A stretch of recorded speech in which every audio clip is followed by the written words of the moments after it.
രാമായ രാമചന്ദ്രായ രാമഭദ്രായ വേധസേ രഘുനാഥായ നാഥായ സീതായ പദേ നമഃ. കൂജന്തം രാമ രാമേതി മധുരം മധുരാക്ഷരം ആരുഹ്യ കവിതാശാഖാം വന്ദേ വാൽമീകികോകിലം. ജാനകീ ജീവനസ്മരണം ജയ ജയ രാമ രാമ. സനാതനധർമ്മ സംഹിതകൾ പങ്കുവയ്ക്കാനായുള്ള ചാനലായ നാദശ്രീയിലേക്ക് എല്ലാവർക്കും സ്വാഗതം. പേര് ബെൽ ബട്ടൺ അമർത്തി സബ്സ്ക്രൈബ് ചെയ്യുന്നതോടൊപ്പം ലൈക്ക് ചെയ്യാൻ കൂടി ഓർമ്മപ്പെടുത്തുന്നു. രാമൻ്റെ വനവാസത്തിനുള്ള പുറപ്പാടിനായി കൊണ്ട് അച്ഛനായ ദശരഥനോട് സമ്മതം ചോദിക്കുന്നു. അതിനുവേണ്ടി പോവാൻ ശ്രമിക്കുകയാണ്. അങ്ങനെ ഇരിക്കുന്നതായിട്ടുള്ള സമയത്ത് കൈകേയിയെ സിദ്ധാർത്ഥൻ പോലും വളരെയധികം ഭർഷിച്ചുകൊണ്ട് ചീത്ത പറഞ്ഞു. എന്തു തന്നെയായിട്ടും ഒരു ലജ്ജയും കൂടാതെ തൻ്റെ നിലപാടിൽ ഉറച്ചു നിൽക്കുന്ന കൈകേയിയോട് അരിശം സഹിക്കുകയാതെ ദശരഥൻ പറയാണ്, അനുവ്രജിഷ്യാമ്യഹമത്യ രാമം രാജ്യം പരിത്യജ്യ സുഖം ധനം ച. രാജ്യവും സുഖവും ധനവും നിന്നെയും ഉപേക്ഷിച്ചിട്ട് ഞാൻ രാമൻ്റെ കൂടെയാണ് പോകാനാണ് ഇപ്പം എനിക്ക് തോന്നുന്നത്. ഞാൻ അതാണ് ചെയ്താൽ നീ എന്ത് ചെയ്യും? എൻ്റെ ഭരതനുമായിട്ട് നീ ഇവിടെയുണ്ട് വാഴ.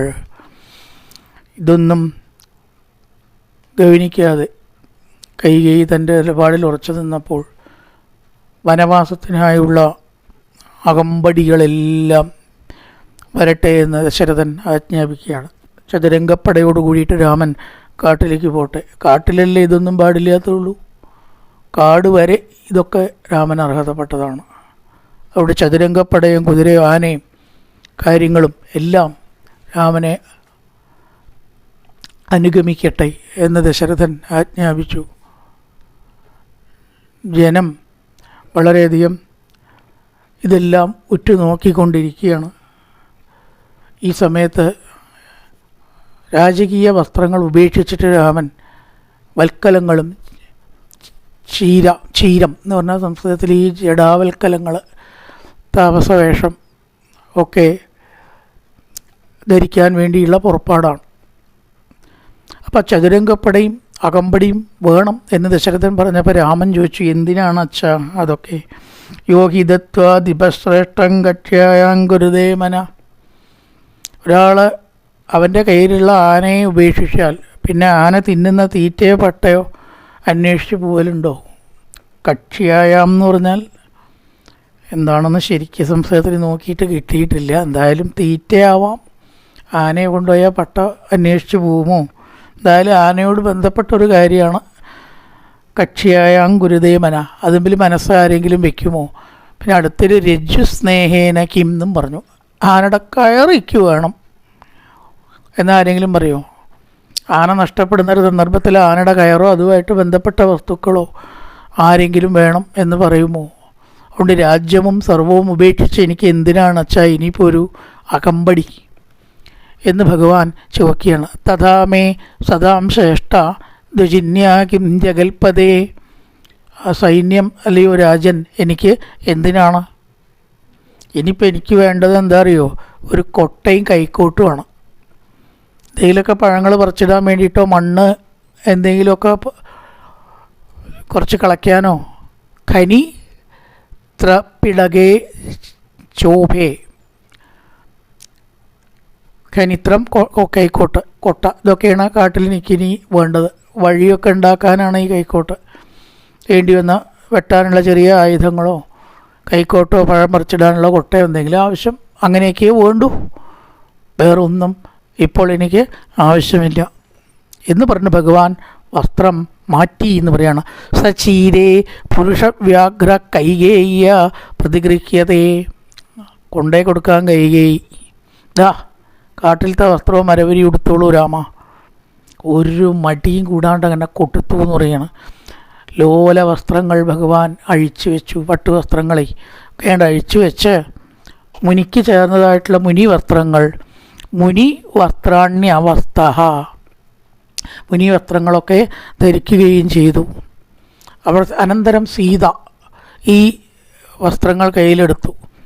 പട്ടുവസ്ത്രങ്ങളൊക്കെ ധരിച്ച് നടക്കേണ്ടതായിട്ടുള്ള സീത വൽക്കലം കണ്ടിട്ട്, വൽക്കലവും മരത്തോലും കണ്ട് വളരെ സങ്കടത്തോടു കൂടിയിട്ടും ഇതെങ്ങനെയാണ് കൈകാര്യം ചെയ്യേണ്ടത്, മരവരി ധരിക്കാനുണ്ടോ സീതയ്ക്ക് അറിയണു, ഇതുവരെ ജീവിതത്തിൽ ധരിച്ചിട്ടില്ല, ആകെ നടുങ്ങി ഇതെങ്ങനെ ഞാൻ ധരിക്കും. വളരെ ലജ്ജിച്ചും ദുഃഖം പൂണ്ടും ആ സീത ഇതെങ്ങനെയാണ് ധരിക്കുക എന്ന് ചിലരോടൊക്കെ നോട്ടം കൊണ്ട് ചോദിക്കുക, വാക്കുകൊണ്ട് ചോദിച്ചില്ല. നിൽക്കുന്നതായിട്ടുള്ള സമയത്ത് രാമൻ അത് ഉടുപ്പിച്ചു എന്ന് പറയുകയാണ്. പട്ടുവസ്ത്രങ്ങൾ അഴിച്ചിട്ട് രാമൻ ഈ വസ്ത്രം ഉടുപ്പിക്കുകയാണ്. കൃത്വ കണ്ഠേശസ ചീരം ഏകമാതായ പാണിന. തൽക്കാലം ആ വസ്ത്രം സീത കഴുത്തിലിട്ടിട്ട് നിൽക്കുകയായിരുന്നു, ഉടുക്കാറിയില്ല, കഴുത്തിലിട്ടു. അങ്ങനെ രാമൻ അത് യഥാർത്ഥത്തിൽ ഉടുപ്പിക്കുകയും ചെയ്തു എന്ന് പറയുകയാണ്. എല്ലാവരും ഇത് കണ്ട് ഉറക്കം നിലവിളിക്കാൻ തുടങ്ങി. ഇങ്ങനൊരു കാഴ്ച കാണേണ്ടി വന്നല്ലോ എന്ന് പറഞ്ഞിട്ട്. തസ്യ ക്ഷിപ്രമാഗമ്യ രാമോ ധർമ്മഭൃതാംബര ചിരം ബബന്ധ സീതായ കൗശേയോപരി സ്വയം അന്തഃപുരഗതാ നാര്യോ മുമുചുർവാരി നേത്രചം. കണ്ണിൽ നിന്ന് വെള്ളം വന്നു, എല്ലാവരുടെ കണ്ണിൽ നിന്നും വെള്ളം വന്ന് കണ്ണുനീരോടുകൂടി ഈ കാഴ്ച അവരെല്ലാം അങ്ങനെ കണ്ടു നിൽക്കുകയാണ്. വൽക്കലവും ധരിച്ച് പോകുന്നതായിട്ട് ജനം ചോദിച്ചു, സീത എന്തിനു വേണ്ടിയിട്ടാണ് ഈ വേഷം കെട്ടുന്നത്? വത്സനേവം നിയുക്തേയം വനവാസേ മനസ്സിനി. നീ വനവാസത്തിന് വേണ്ടി വരം ദശരഥൻ കൊടുത്തിട്ടില്ലല്ലോ സീതയുടെ വനവാസത്തിന് വേണ്ടിയിട്ട്. വത്സ, അതുകൊണ്ട് എന്തിനു വേണ്ടിയിട്ടാണ് ഈ മരവുരി സീത ധരിക്കുന്നത്? ഞങ്ങൾക്ക് മനസ്സിലാവണില്ല. അങ്ങനെ വാട്ടിലേക്ക് പോകുന്നുണ്ടെങ്കിൽ രാമനും ലക്ഷ്മണനും പൊക്കോട്ടെ, സീത എന്തിനാണ് പോകുന്നത്? സീത പോണ്ട എന്ന് ഞങ്ങളെല്ലാം ഒറ്റക്കെട്ടായി പറയണം. പിതൃവാക്യാനുരോധേന ഗന്ധവ്യം വിജനം വനം താവദ്ദശ മത്സ്യാന സഫലം ഭവതു പ്രഭോ. ആ സീതയെ കാട്ടിലേക്ക് അയക്കാതിരിക്കൂ. സീത രാജ്യാധികാരം കൈകാര്യം ചെയ്തോട്ടെ. ഭർത്താവിന് വേണ്ടി ഭാര്യ ഒരു കാര്യം ചെയ്യുന്നത് തെറ്റില്ലല്ലോ. അതുകൊണ്ട് സീത പോവാൻ പാടില്ല. ഞങ്ങൾ പറയുന്നത് അനുസരിക്കൂ. ദയവായിട്ട് സീത ഈ കാര്യത്തിൽ നിന്ന് ഒഴിവാക്കൂ. സീത നേരത്തെ തന്നെ പറഞ്ഞിട്ടുണ്ടാകും ഞാൻ വരികയാണെന്ന്. രാമൻ നേരത്തെ തന്നെ സമ്മതിച്ചിട്ടുണ്ട് നീ വന്നോന്ന്. പിന്നെ ഇവരൊക്കെ പറഞ്ഞു കഴിഞ്ഞാൽ അഭിപ്രായം മാറ്റുമോ? വേഗം അവർ കാല് പിടിച്ച് അപേക്ഷിച്ചു സീതയെ വനവാസത്തിന് ഒഴിവാക്കാൻ. അതൊന്നും കേൾക്കാതെ ആ മരവുരി സീതയെ ഉടുപ്പിക്കുകയാണ് രാമൻ. തസമേവം പിതാവാചുണ്ണൻ ദശരഥാത്മജ. ദശരഥപുത്രനായിരിക്കുന്ന രാമൻ അതൊന്നും കേൾക്കണ്ട. ബഭം ദേവ തഥാ ചീരം സീതയാ തുല്യശീലയാ. തന്നെ പോലെ തന്നെ ആ ശീലത്തോടു കൂടിയിട്ട് ചീരം അല്ലെങ്കിൽ വൽക്കലം മരവുരി ആ സീതയെ ഉടുപ്പിച്ചു. ഈ സമയത്ത് വസിഷ്ഠൻ അവിടെ പറഞ്ഞു എന്ന് പറയുകയാണ്, കുലനാശിനി, ഈ കുലത്തിന് മുഴുവനും നാശം സൃഷ്ടിച്ചവളെ എന്ന് കൈകേയിയെ വിളിക്കുകയാണ്. ദുർമേധേ, ദുർബുദ്ധി, കണ്ടില്ലേ നീ? പട്ടുവസ്ത്രം മാത്രം ധരിച്ച് സ്നേഹലാളനകൾ അനുഭവിച്ച് സുഖമായി രാജധാനിയിൽ കഴിയേണ്ടതായ ആ സീതയെ മരവരി ഉടുപ്പിച്ചപ്പോൾ തികഞ്ഞില്ലേ നിനക്ക്? മതിയായില്ലേ നിനക്ക്? രാമൻ മാത്രം കാട്ടിലേക്ക് പോവുകയാണെങ്കിൽ അങ്ങനെ പോരെ? അതിലും തൃപ്തയാവാതെ ദുഷ്ടയായിരിക്കുന്ന നീ പൂവും പട്ടും പോലത്തെ സീതയെ കൂടി മരവരി ഉടുപ്പിച്ചു. കഷ്ടം. എന്തുകൊണ്ട് സീത കാട്ടിലേക്ക് പോകണം? ഞങ്ങൾ പറയുക സീത പോവുകയാണെങ്കിൽ ഈ നഗരം മുഴുവൻ അവരോടൊപ്പം അനുഗമിക്കും. സകല സമ്പത്തും രാജ്യവും രാമന് വേണ്ടിയിട്ട് ഞങ്ങൾ കൊടുക്കുകയാണ്. അതുകൊണ്ട് നീ ഒരു കാര്യം നീ ചിന്തിച്ചോ, നിൻ്റെ പുത്രനായിരിക്കുന്ന ഭരതൻ ഇതെല്ലാം അംഗീകരിക്കും എന്ന് നീ വിചാരിക്കുന്നുണ്ടോ? നിന്നെപ്പോലെ അത്ര കുരുത്തം കെട്ടവനാണ് ഭരതൻ എന്ന് എനിക്ക് തോന്നുന്നില്ല എന്ന് പറയുകയാണ് വസിഷ്ഠൻ. വസിഷ്ഠൻ്റെ അഭിപ്രായത്തിൽ ഇത് കേട്ടാൽ ഭരതനും മരവരി ഉടുക്കും. അത് നീ നിൻ്റെ കണ്ണുകൊണ്ട് കാണേണ്ടി വരും. കാണട്ടെ, അതുതന്നെയാണ് വേണ്ടത് എന്ന് പറയുകയാണ്. രാജാവാൻ ആഗ്രഹിച്ചിട്ട് തൻ്റെ മകന് നല്ലത് ചെയ്തു എന്നല്ലേ ഇപ്പം നിൻ്റെ വിചാരം? ഇതെങ്ങാനും ഭരതൻ അറിഞ്ഞാൽ മരവരി ഉടുത്തിട്ട് ആ ഭരതനും കാട്ടിലേക്ക് പോവും, ഒരു സംശയവുമില്ല. നിൻ്റെ മകനാണെങ്കിലും കുറച്ച് ധർമ്മബോധം നിൻ്റെ മകന് ഉണ്ട്. ഞങ്ങളെല്ലാം പോയി ധനധാന്യാദികളെല്ലാം രാമന് കൊടുത്ത് ശൂന്യമായിരിക്കുന്ന അയോധ്യ ഭരതൻ ഭരിക്കട്ടെ. അതുതന്നെയാണ് ഇവിടെ ഉണ്ടാവാൻ പോകുന്നത്. രാമനില്ലാത്തതായിരിക്കുന്ന രാജ്യമല്ല. കൈകേയി ദുഷ്ടേ, നീ മനസ്സിലാക്കിക്കോ. നീ എന്നെയും ഭരതനെയും കണ്ടിട്ടൊന്നും ഞങ്ങളിവിടെ നിൽക്കില്ല. രാമനെ കണ്ടിട്ടാണ് ഞങ്ങൾ നിൽക്കുന്നത്. സപരിവാരം എല്ലാവരും ഞങ്ങൾ രാമൻ്റെ കൂടെ കാട്ടിലേക്കാണ്ട് പോവും. ആ കാടാണ് ഞങ്ങൾക്ക് രാജ്യം. എവിടെ രാമനുണ്ടോ അവിടെയാണ് അയോധ്യ. നിനക്ക് ആ ബോധമില്ല. രാമൻ ആരാണെന്ന് നീ മനസ്സിലാക്കിയിട്ടില്ല. കൈ കിട്ടിയിട്ടും ആ രത്നത്തിൻ്റെ മഹത്വം മനസ്സിലാക്കാത്ത ദുഷ്ടയാണ് നീ. എവിടെ രാമൻ വസിക്കുന്നുവോ ആ കാട് സ്വർഗമായി തീരും. ആ കാട് നാടാവുന്ന നാടുമല്ല, സ്വർഗത്തിന് തുല്യമാണ് ഞങ്ങൾക്ക്. ഈ രാജ്യം പിന്നെ എന്തിന്? രാമൻ പോയിട്ട് ഈ രാജ്യം ഞങ്ങൾക്ക് എന്തിന്? ആ ഭരതൻ നക്യദത്താം മഹിംപിത്ര ഭരതശാസ്തുമർഹസി. ഭരതൻ ഇപ്രകാരത്തിലൊരു രാജ്യം സ്വീകരിക്കില്ല എന്ന് ഞങ്ങൾക്ക് ഉറപ്പാണ്. എന്ത് പുത്രവാത്സല്യമാണ് നിനക്കുള്ളത്? ത്വൈവ പുത്രവർത്തത്വം യതിജാതോ മഹീപദേ. അവൻ ഇനി നിൻ്റെ പുത്രൻ എന്ന് പറയാൻ പോലും മടിക്കും. മനസ്സിലായിട്ടുണ്ടോ നിനക്ക്? ആ ഭരതന് വേണ്ടിയിട്ട് നല്ലത് ചെയ്തുവെന്ന് അഭിമാനിക്കുന്ന നിൻ്റെ പുത്രനാണ് എന്ന് പറയാൻ ഭരതൻ മടിക്കും. ധർമ്മജ്ഞനാണ് ഭരതൻ എന്ന് ഞാൻ വിചാരിക്കുന്നു. അതുകൊണ്ട് ആ പുത്രന് നീയിപ്പോൾ ദ്രോഹമാണ് സത്യത്തിൽ ചെയ്തത്. സ്വന്തം ജ്യേഷ്ഠരായിരിക്കുന്ന രാമനെ ജീവന് തുല്യം സ്നേഹിക്കുന്ന ആ ഭരതന് ഈ വനവാസത്തിൽ, രാമൻ്റെ വനവാസത്തിൽ എത്രമാത്രം ദുഃഖമുണ്ടാവുമെന്ന് ഒരു നിമിഷം നീ ചിന്തിച്ചു? എന്ത് ധർമ്മചിന്തയാണ് നിനക്കുള്ളത്? ആ ഭരതൻ ഇത് കേട്ട് കഴിഞ്ഞാൽ ദുഃഖത്തിൽ കുളിക്കുകയാണ് ചെയ്യുക എന്ന സത്യം നീ മനസ്സിലാക്കിയോ? അതാണ് സഹോദര സ്നേഹം. നിനക്കതില്ല. സ്നേഹം എന്തെന്ന് നിനക്കറിയില്ല. ഭരതൻ വരട്ടെ, കാണാം ഞാൻ ഈ പറഞ്ഞതൊക്കെ നടപ്പാവോ ഇല്ലയെന്ന് നീ കണ്ടോ. ഒരിക്കലും നിന്നെ നിൻ്റെ പുത്രൻ അംഗീകരിക്കില്ല കൈകേയി. അത് നീ ചിന്തിച്ചോ? അതെങ്കിലും നീ ചിന്തിക്കേണ്ടിയിരുന്നു. ഗുണമാണ് എന്ന് പറഞ്ഞ് ചെയ്തിട്ടുള്ള കാര്യം മുഴുവനും ദോഷം. അതിനെ ഭരതൻ വന്നിട്ട് ദുഷ്ടയെ, നിശാചരി, നിങ്ങളുടെ ഗർഭത്തിൽ വന്ന് ജനിച്ച എൻ്റെ കഷ്ടകാലം എന്നേ ഞാൻ പറയൂ. പറയണ്ട, ഈ പറഞ്ഞതൊക്കെ സംഭവിക്കാൻ പോണതാണ്. ഭരതനെ അവിടെ ഉള്ളവർക്കൊക്കെ അറിയാം. ഒരു തെറ്റും ഭരതൻ ചെയ്യില്ല. അത്രയധികം ഭർസിക്കുകയാണ് സ്വന്തം അമ്മയാ വിചാരിച്ചിട്ടും കൂടിയില്ല. ദുഷ്ടയെ, നിശാചരി, പാപേ. അതുകൊണ്ട് നീ ഒരിക്കലും നിൻ്റെ പുത്രനിൽ നിന്ന് ഇതിനൊരു നല്ല അംഗീകാരം പ്രതീക്ഷിക്കേണ്ട. ഒരു കാര്യം നിനക്കടുത്ത് താമസിയാതെ കാണാം. ഈ അയോധ്യയിലെ പക്ഷിമൃഗാദികളടക്കം കരയുന്നത് നീ കണ്ടോ? എപ്രകാരം കാറ്റത്ത് മരങ്ങൾ ചായുന്നുവോ അതുപോലെ ഈ മരങ്ങൾ രാമപക്ഷത്തേക്ക് ചായുന്നത് നീ കണ്ടോ? അത്ഭുതങ്ങളാണതൊക്കെ. പശുപക്ഷി മൃഗങ്ങൾക്കും മരത്തിലൊക്കെ ഇതിലെന്ത് കാര്യം? പക്ഷേ ഇവിടെ അതുണ്ടാവും. കാരണം ആരാണ് രാമൻ? സർവചരാചര ആത്മാവാണ്. അത് ആലോചിക്കണം. പുത്രേരിതന്മതയാ എന്ന ഒരു ഭാഷയുണ്ട് ഭാഗവതത്തിൽ. പുത്രാത് വിളിച്ചതായിട്ടുള്ള സമയത്ത് ശുഗനെ വിളിച്ചതാണ് വ്യാസൻ. വൃക്ഷങ്ങൾ വിളി കേട്ടു. അപ്പോൾ വൃക്ഷങ്ങൾക്കും മൃഗങ്ങൾക്കും പക്ഷികൾക്കും ഉണ്ട് ചില സെൻസുകളൊക്കെ. പുത്രാത് വിളിച്ചപ്പോൾ മരങ്ങൾ വിളി കേട്ടു. മരങ്ങളാത്രേ വിളി കേട്ടത്. ഇനി പുത്രനെ അങ്ങ് വിളിക്കേണ്ട. ആ പുത്രൻ്റെ ആത്മാവും ഞങ്ങളുടെ ആത്മാവും ഈശ്വരനും ഒന്നായി തീർന്നിരിക്കുന്നു. അതുപോലെ ആ മരങ്ങൾ രാമൻ പോകുന്നിടത്തേക്ക് കാറ്റടിച്ചാൽ എപ്രകാരം ചായുമൂലി, റബ്ബർ മരമൊക്കെ ഉണ്ട് ചായന് കാണാം. അതുപോലെ നീ കണ്ടോ? ഞങ്ങൾ പറയേണ്ട ആവശ്യമില്ല, നീ കണ്ടോ? അപ്പം മനസ്സിലാവും ചരാചരങ്ങളടക്കം രാമൻ്റെ കൂടെയാണെന്ന്. ഏതായാലും ഒരു കാര്യമുണ്ട്. ആ സീതയുടെ മരവുരി മാറ്റി പട്ടുവസ്ത്രങ്ങളും ആഭരണങ്ങളും സീതയ്ക്ക് നൽകിയാലും വസിഷ്ഠൻ, ഞാനാണ് പറയണത്, പുരോഹിതനാണ്. പുരോഹിതനൊക്കെ നല്ല സ്ഥാനമുണ്ട്. പണ്ട് അന്നത്തെ പോലെയൊന്നുമല്ല. മരവുരി വേണ്ട, അത് മാറ്റി പട്ടുവസ്ത്രങ്ങളും ആഭരണങ്ങളും അണിഞ്ഞ് സീത പോട്ടെ. സീത അങ്ങനെ പോകണം എന്ന് എവിടെയും പറഞ്ഞിട്ടില്ലല്ലോ. അത് ദശരഥൻ വരവും കൊടുത്തിട്ടില്ല. സീതയെ മരവരി ഉടുപ്പിക്കാം, സീതയെ കാട്ടിലേക്ക് പറഞ്ഞേക്കാം എന്ന് വരവുണ്ടോ? സർവാഭരണ വിഭൂഷിതയായിട്ട് പോകട്ടെ എന്നങ്ങനെ പറയാണ്. മികച്ച വാഹനങ്ങളോടും പരിവാരങ്ങളോടും കൂടി ആ രാജപുത്രിയായിരിക്കുന്ന സീത രാജകീയമായി കാട്ടിലേക്ക് പോട്ടെ. ഇതൊന്നും വരത്തിൽ പറഞ്ഞിട്ടില്ലല്ലോ എന്ന് പറയണം. യാനേശ്ച മുഖ്യൈ പരിവാരികൈശ്ച സുസമൃത ഗച്ഛതു രാജപുത്രി. സമൃദ്ധയായിട്ട് അലങ്കൃതയായിട്ട് രാജപുത്രി പോകട്ടെ. വസ്ത്രേശ്ച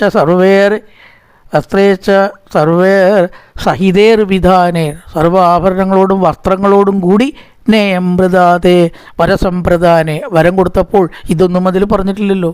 പിന്നെ എന്തുകൊണ്ട് സീതയ്ക്ക് ആഭരണം അണിഞ്ഞുകൂടാ? ഇതൊക്കെ പറഞ്ഞിട്ടും സീത തൻ്റെ മനസ്സ് മാറ്റിയില്ല. നൈവസ്മ സീത വിനിവൃത്തഭാവ പ്രിയസഭർത്തു പ്രതികാരകാമാം. തൻ്റെ പ്രിയനായിരിക്കുന്ന രാമൻ്റെ കൂടെ പോകുമ്പോൾ രാമൻ എന്തു പറഞ്ഞു അതാണ് തനിക്ക് പ്രമാണം. വസ്ത്രങ്ങൾ മാറ്റാനോ വൽക്കലം മാറ്റാനോ രാമൻ പറയണം, എന്നാലേ സീത ചെയ്യുള്ളൂ. ഏതായാലും വൽക്കലം ഉടുത്ത സ്ഥിതിക്ക് ഇനി അത് മാറ്റേണ്ട ആവശ്യമില്ല എന്ന് പറഞ്ഞ് ഭർത്താവിന് ഏത് വേഷമാണോ ഉള്ളത് അത് മതി തനിക്ക്, അതിലപ്പുറം താൻ എന്തിനാണ് രാജകീയ വസ്ത്രം ധരിക്കുന്നത്? അങ്ങനെ തൻ്റെ ഭർത്താവിന് അനുസരിച്ചതായിട്ടുള്ള വസ്ത്രം മതി എന്ന് പറഞ്ഞ് സീത ഉറച്ചു നിന്ന് ആൾക്കാരൊക്കെ വീണ്ടും പറയാൻ തുടങ്ങി, ദശരഥ മഹാരാജാവേ, അങ്ങേക്ക് വളരെ നിന്ദ്യമാണ് ഇത്, തൽപ്പേരിന് കളങ്കമാണത്. തസ്യാം ശീലം വസാനായാം നാഥമത്യാമനാഥവൽ പ്രജുക്രോശ ജനസർവോ ദിക്വാം ദശരഥം പ്രതി. ദിക്ക് എന്ന് പറഞ്ഞാൽ കഷ്ടം. ദശരഥ മഹാരാജാവിന് ചീത്തപ്പേര്, പേരിന് കളങ്കമാണ്. ഹേ രാജൻ, അങ്ങേക്കിത് കാണുന്നില്ലേ എന്ന് ചോദിക്കുകയാണ്. അങ്ങയുടെ ദശരഥൻ അത് കേട്ടു. കഷ്ടം, തൻ്റെ ജീവിതം തന്നെ വ്യർത്ഥമായല്ലോ. ഇത്ര കാലം രാജ്യം ഭരിച്ച് 4 പുത്രന്മാർക്ക് ജന്മം നൽകി കൊതിച്ചു കിട്ടിയതാണ്. അതിനുശേഷം ഇപ്രകാരം ഒരു പേര് കേൾക്കേണ്ടി വന്ന് എൻ്റെ യശസ് മുഴുവനെ പോയി. ഞാൻ ധർമ്മത്തിന് വേണ്ടി നിലകൊണ്ടു, അത് വെറുതെയായി. ഇവിടെ അധർമ്മമല്ലേ നടക്കുന്നത്? ധർമ്മവും യശസ്സും ജീവിതവും കഷ്ടമായല്ലോ ഈശ്വര എന്ന് വിചാരിച്ച ദശരഥൻ വളരെയേറെ എല്ലാറ്റിലുള്ള വിശ്വാസം ഉപേക്ഷിച്ചു. ഇനി എനിക്കൊന്നുമില്ല ഈ ജീവിതത്തിൽ, മടുത്ത് വല്ലാത്തൊരു അവസ്ഥയിലായി. അവസാനം ആ ദശരഥൻ പറയുകയാണ്, നിശ്ചസ്യോഷ്ണമേക്ഷു താം ഭാര്യാം ഇതമബ്രവീൽ കൈകേയി കുശചീരേണ ന സീതാ ഗന്ധുമർഹതി. കൈകേയി, ആ സീത മരവരി ഉടുക്കാൻ അർഹയല്ല. എന്തിനു വേണ്ടിയിട്ടാണ് സീതയെ മരവരി ഉടുപ്പിക്കുന്നത്? വസിഷ്ഠൻ പറഞ്ഞില്ലേ മരവരി വേണ്ടാന്ന്. ഇത് കാണാൻ എനിക്ക് വയ്യ. ആ വസിഷ്ഠൻ പറഞ്ഞത് സത്യമാണ്. ആ വസിഷ്ഠൻ പറഞ്ഞത് അത് തന്നെയാണ് എൻ്റെയും അഭിപ്രായം. ഇയം ധികസ്യാപകരോതി കിഞ്ചിൽ തപസ്വിനി രാജവരസ്യ കാന്യ. ആ സീത എന്ത് ദോഷമാണ് നിനക്ക് ചെയ്തത്? ഒരു സന്യാസിയെപ്പോലെ താമസവേഷം സീത എന്തിനാണ് ധരിക്കുന്നത്? അതുകൊണ്ട് തീർച്ചയായിട്ടും ആഭരണങ്ങളോടും ആഡംബരങ്ങളും കൂടിയിട്ട് സീത പോട്ടെ, അത്രേ വരമുള്ളൂ, ഇത് വരത്തിൽപ്പെട്ടതല്ല എന്നങ്ങനെ പറഞ്ഞു. അവസാനം ദശരഥൻ പറയാണ്, ജീവിക്കാൻ ഞാൻ ഇനി യോഗ്യനല്ല, എനിക്ക് ഈ ലോകത്ത് ജീവിച്ചിട്ട് ഒരു കാര്യവും ഇല്ല. ഈ പ്രതിജ്ഞ ചെയ്തു പോയി, അത് എനിക്ക് തന്നെ ദോഷമായി. എന്തെങ്കിലും അന്ന് കൊടുത്തു വിട്ടാൽ മതിയായിരുന്നു യുദ്ധത്തിൽ ജയിച്ചപ്പോൾ. ആ ജീവനർഹേണമയാ നൃശംസ, ജീവിക്കാൻ ഞാൻ അർഹനല്ലാതെ ആയി തീർന്നു. എന്ത് കാരണകൃത പ്രതിജ്ഞ നിയമേന താവൽ. ആ പ്രതിജ്ഞ ചെയ്തതുകൊണ്ട് ഇത്ര വലിയ അനർത്ഥം ഉണ്ടാവും എന്ന് ഞാൻ വിചാരിച്ചില്ല. നിഷ്കളങ്കയായിട്ടുള്ള സീത എന്തു കുറ്റമാണ് നിനക്ക് ചെയ്തത്? മതിയായില്ലേ നിനക്ക്? രാമനെയും ലക്ഷ്മണനെയും കാട്ടിലേക്ക് പറഞ്ഞയച്ചതോടുകൂടി നിനക്ക് മതിയായില്ല അല്ലേ? സീതയും ദ്രോഹിച്ച് അടങ്ങൂ എന്നല്ലേ നിൻ്റെ ദുർവാശി? പ്രതിജ്ഞാതാം മൈത്തമയാതാവ് തയോക്തം ദേവി ശൃണ്വത. ഞാൻ എന്ത് വരാണ് നിനക്ക് തന്നത്? രാമൻ കാട്ടിൽ പോകുന്ന വരെ തന്നിട്ടുള്ളൂ. സീത അയക്കും എന്ന് വരത്തിലുണ്ടോ? പിന്നെ എന്തിനു വേണ്ടിയിട്ടാണ് സീത? നീ നരകമാണ് ഇഷ്ടപ്പെടുന്നതെന്ന് തോന്നുന്നു മരണശേഷം അല്ലേ? ആ നരകം ഇച്ഛിക്കുന്നത് കൊണ്ടാണ്. ഇതിന് ശേഷം നീ അനുഭവിക്കേണ്ടി വരും, ഒരു സംശയമില്ല. ഇവിടെ നീ ജയിക്കും, പക്ഷേ നിനക്ക് ജയമില്ലാത്തൊരു കാര്യമുണ്ട് പരലോകത്ത്. അവിടെ നരകം നീ അനുഭവിക്കുന്നവരെയാണ്. തത്വേദ സമിതിക്രമ്യ നിരയം ഗന്ധുമിച്ഛസി. നിരയം മീൻസ് നരകം. ആ നരകം നിന്നെ കാത്തിരിക്കുന്നു, ഇത് നീ ഓർത്തോ. പ്രകാരം പറഞ്ഞ ദശരഥൻ മൂർച്ഛിച്ച് മോഹാലസ്യപ്പെട്ടു. ഇതീവരാജ വിലപൻ മഹാത്മാ ശോകസ്യനാന്തം സദർശ കിഞ്ചിൽ പ്രചാതുരത്വാച്ചപാതഭൂമൗ. ഭൂമിയിൽ വീണു, മറിഞ്ഞു വീണു. ദേഷ്യം കൊണ്ടും സങ്കടം കൊണ്ടും വികാരം അടക്കാൻ കഴിയാണ്ട് അവിടെ നിലത്ത് മൂർച്ഛിച്ചാണ്ട് വീഴുകയാണ്. അതോടുകൂടിയിട്ട് പറഞ്ഞു, ധാർമ്മിക യശസ്വിനിയും സുശീലയും വൃദ്ധയും നിൻ്റെ മാതാവും ആയ ഈ കൗസല്യ ഒരിക്കലും അങ്ങയെ നിന്ദിക്കുകയില്ല. രാമൻ പറയണം, അച്ഛാ, ആര് നിന്ദിച്ചാലും ധർമ്മപത്നിയായിട്ടുള്ള അങ്ങയുടെ കൗസല്യ, അങ്ങയുടെ ധർമ്മപത്നിയായിട്ടുള്ള കൗസല്യ, അതായത് എൻ്റെ അമ്മ ഒരിക്കലും അങ്ങയെ നിന്ദിക്കില്ല. അച്ഛൻ സമാധാനിച്ചോളൂ, കൗസല്യയില്ലേ, മക്കൾ തെറ്റിയ ഭാര്യയുണ്ട്, ഭാര്യയില്ലെങ്കിൽ മക്കളുണ്ട് എന്ന് പറഞ്ഞിട്ട് സമാധാനിക്കണം. മക്കളെന്ത് പറയണു എന്നാണ് പിന്നത്തെ ചോദ്യം. മക്കളാണ് കുഴപ്പമില്ല, പത്നി എന്ത് പറയണു? അപ്പോൾ ഒന്നില്ലെങ്കിലും ഒന്നെങ്കിലും താങ്ങും തണലുമായിട്ട് ഉണ്ടാവണം. അതിവിടെ രാമൻ ഓർമ്മിപ്പിക്കുകയാണ്. എന്തോ കൈകേയി ചെയ്തോട്ടെ, അങ്ങയുടെ പത്നി തന്നെ ഇല്ലേ എൻ്റെ അമ്മയായ കൗസല്യ. ഒരിക്കലും കൗസല്യ വേറെ തരത്തിൽ അങ്ങയെ കാണുകയോ ബുദ്ധിമുട്ടിക്കുകയോ ചെയ്യില്ല. അതുകൊണ്ട് അച്ഛൻ ഞാൻ കാട്ടിൽ പോയാലും അമ്മയെ രക്ഷിക്കണം. പുത്രദുഃഖത്താൽ വളരെ തളർന്നിട്ടാണ് എൻ്റെ അമ്മ ഇരിക്കുന്നത്. പുത്രശോകം നച്ചേൽ തയാ പൂജ്യേന പൂജിതാമാങ്കി സഞ്ചിന്തയന്തീ സ ത്വയി ജീവേ തപസ്വിനിയും സൽസ്വഭാവിയുമായ എൻ്റെ അമ്മ ഞാൻ കാട്ടിൽ പോയാൽ നന്നേ തളരും. അതുകൊണ്ട് അച്ഛാ, കൗസല്യ ഒരപ്രിയവും അച്ഛന് പറയില്ല. ഇനി അത് സമാധാനിക്കല്ലാണ്ട് നമുക്ക് എന്താണ് ചെയ്യുക? ഇമാം മഹേന്ദ്രോപമജാതഗർദിനീം യഥാപിധാതും ജനനിം മമാർഹസി യഥാവനർത്തേ മേ ശോകകർഷിത ന ജീവിതനർത്തേമക്ഷയം വ്രജേൻ. അച്ഛനോട് പറയാണ്. പിന്നെ പറഞ്ഞു, അമ്മയെ വേണ്ട പോലെ നോക്കണം. അമ്മ സ്ത്രീ ആയതുകൊണ്ട് പെട്ടെന്ന് തളരാനും ബലഹീനി അബലയാണ്. അതുകൊണ്ട് അച്ഛാ, ഞാനില്ലാത്ത ദുഃഖത്താൽ ചിലപ്പോൾ യമക്ഷയം, യമലോകം വരെ എത്തും, മരണം വരെ അമ്മയ്ക്ക് സംഭവിക്കും. അത്തരം ഒരു കാര്യം സംഭവിക്കരുത്. നീ കൗസല്യോട് പോയിട്ട് പറയണത് എന്താ അറിയോ? അച്ഛന് ദോഷമൊന്നും വരരുത്, അമ്മ നോക്കണം.